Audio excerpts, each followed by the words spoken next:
My name is Ivar Vong. I'm the multimedia editor at the Oregon Daily Emerald. A few weeks ago, I got a chance to go make a portrait of Oregon track sprinter Bryan Harper, who also flies planes. And we were heading up to an airstrip north of Eugene, where he flies his plane out of. And we're going to make a portrait of him, so we're bringing some lighting gear. We've got some Paul C. Buff alien bees heads and some little lithium-ion battery packs, which are pretty cool. So we're going to go light this plane and him. A little nervous about lighting the plane, so that's why I'm bringing a little more gear than I might normally.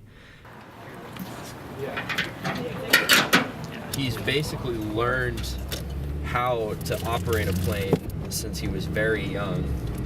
He was really interested in doing it as he, got through high school and found out he was also a really fast individual. And this year, he's actually gone into an Oregon uniform. He's done a few things. Won the 400 meters in the UCLA dual meet. That was big points for the Ducks. When we got out there, I was a little confused, to be perfectly honest, because the plane is really big. And I've never photographed someone with a plane, but you just kind of set up your gear and start thinking about it. And I worked a bunch of different angles, just trying to get something that kind of felt right. We were hoping to get some time where we had the sky in the background, but we got there a little late, and so I kind of scrapped that and went for just strobes, no ambient exposure. And when we see the edit in a second, you'll see me kind of playing around with that. But ultimately, I'm trying to figure out how can I put this person, in this frame with this big plane, and how can I light it to make it make sense and make a good picture.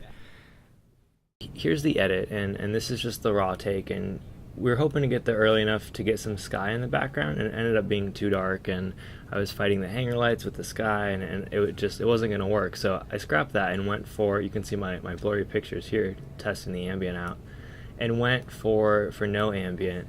And you can see I'm kind of working, like, how am I going to fit this plane in this picture? Because I don't want the picture to be about the plane, but it also needs to be clear what it is. You don't want people to be like, what is that thing, And so I'm working ratios, I'm working where he is, I'm thinking about how am I going to arrange this, and this, process, for me at least, isn't really like done, there it is, I found it, and you can see I'm kind of working through, I'm moving him around a little bit, and this is the picture right here that we ran, using the wing behind his head for some separation, there's the light set up, trying to find a frame that works, and working with the light and trying to get the plane, and we kind of moved on after that and did some other stuff, and I don't love it. I think that it almost works,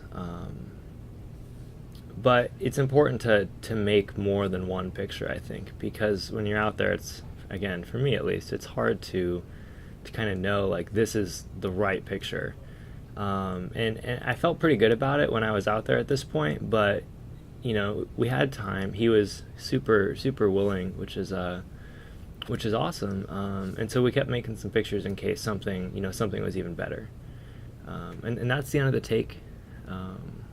So here's our final edit again, and that little kiss of light on the tail, like, that's great, I think, because you really need that kind of form to bring out the plane, but you don't want to do it in a, like, here's a plane kind of way.